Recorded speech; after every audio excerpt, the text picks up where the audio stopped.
बांकीपुर उपचुनाव में आखिर हो क्या रहा है। बीजेपी लगातार ऐसे फैसले ले रही है जो सबको चौंका दे रही है। सबसे पहले तो अभिषेक बंटी को बीजेपी ने उम्मीदवार बनाया। उसके बाद तमाम मीडिया वाले और लोग इस खोज में लग गए कि अभिषेक बंटी है कौन। फिर 2 दिनों में थोड़ा जान पहचान हुआ, लेकिन अब जो है अभिषेक बंटी खुद सामने आए। उन्होंने कह दिया कि भैया हम चुनाव नहीं लड़ेंगे। कारण बताया कि पारिवारिक है, लेकिन सबको पता है कि पारिवारिक ये कारण नहीं है, बीजेपी आलाकमान के कारण ही यह फैसला हुआ होगा। और देखिए, जैसे ही अभिषेक बंटी ने अपना फैसला बीजेपी प्रदेश अध्यक्ष संजय सरावगी को बताया, तुरंत ही बीजेपी के तरफ से उम्मीदवार का नाम भी ऐलान कर दिया गया। और नए उम्मीदवार कौन है इसको भी आप खोज लीजिए, जान लीजिए कि कौन है, क्योंकि हम नहीं जानते हैं, आप भी उतना नहीं जानते होंगे। नाम है नीरज सिन्हा। अब देखिए, नीरज सिन्हा को बीजेपी ने बांकीपुर उपचुनाव में अपना उम्मीदवार बनाया है। तस्वीर अभी एक ही तस्वीर हमारे हाथ लगी है जो आपको हम दिखा रहे हैं। और देखिए, अब बीजेपी के तरफ से इनका परिचय भी दिया गया है। तो देखिए, बायोडेटा में जानकारी दी गई है कि नाम इनका नीरज कुमार सिन्हा है, पिता का नाम स्वर्गीय ध्रुव कुमार है, माता जी का नाम स्वर्गीय सरोज देवी है, जन्म स्थान इनका पटना है, जन्म तिथि 1 जुलाई 1994 है, यानी कि एकदम युवा है, 32 साल के आसपास इनका उम्र हो रहा होगा।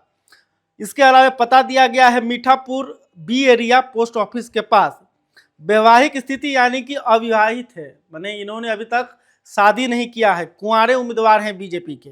शैक्षणिक योग्यता जो है अभिषेक बंटी से बेहतर है, इन्होंने बीए किया है।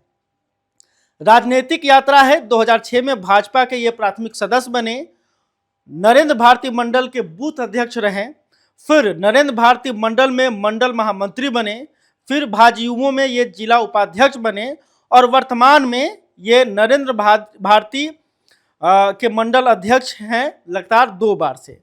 और देखिए, इनके चाचा स्वर्गीय नरेंद्र भारती जी जनसंघ काल के कार्यकर्ता थे, जिनका देहांत 1984 में हुआ था। उनके देहांत के बाद इस मंडल का नाम नरेंद्र भारती मंडल रखा गया, यानी कि अपने चाचा के नाम से जो मंडल चल रहा था, इसके ये अभी अध्यक्ष थे। यानी कि यही नीरज सिन्हा का परिचय है, जो कि बीजेपी के तरफ से दिया गया है। तो देखिए, मैं पत्रकार हूं, पटना में काफ़ी दिनों से सक्रिय हूं। बीजेपी के कई लोगों को भी मैंने फ़ोन घुमाया, क्या आप नीरज सिन्हा को जानते हैं? तो कई लोगों ने साफ साफ कह दिया कि कौन है नीरज सिन्हा, हमें पता नहीं है। और अगर नीरज सिन्हा के बारे में जानकारी हमें प्राप्त होगी, वैसे हम आपको बताएंगे। लेकिन सबसे बड़ा सवाल यह है कि आखिर अभिषेक बंटी पीछे क्यों हटे? आखिर अभिषेक बंटी को हटाने का फैसला बीजेपी ने क्यों लिया? क्या अभिषेक बंटी से बेहतर उम्मीदवार नीरज सिन्हा है, या फिर लड़ाई में बीजेपी पिछड़ती हुई दिख रही है? या यूं कह सकते हैं कि पहली लड़ाई में बीजेपी बैकफुट पर है और विरोधी में 2 हैं, जनसुराज के संस्थापक प्रशांत किशोर और आरजेडी की तरफ से गुप्ता जी, यानी कि दोनों जो हैं वो अभी बीजेपी से लीड करते हुए दिखाई दे रहे हैं। तो देखना होगा कि नीरज सिन्हा क्या करते हैं और उनका परिचय अभी क्या सामने आता है।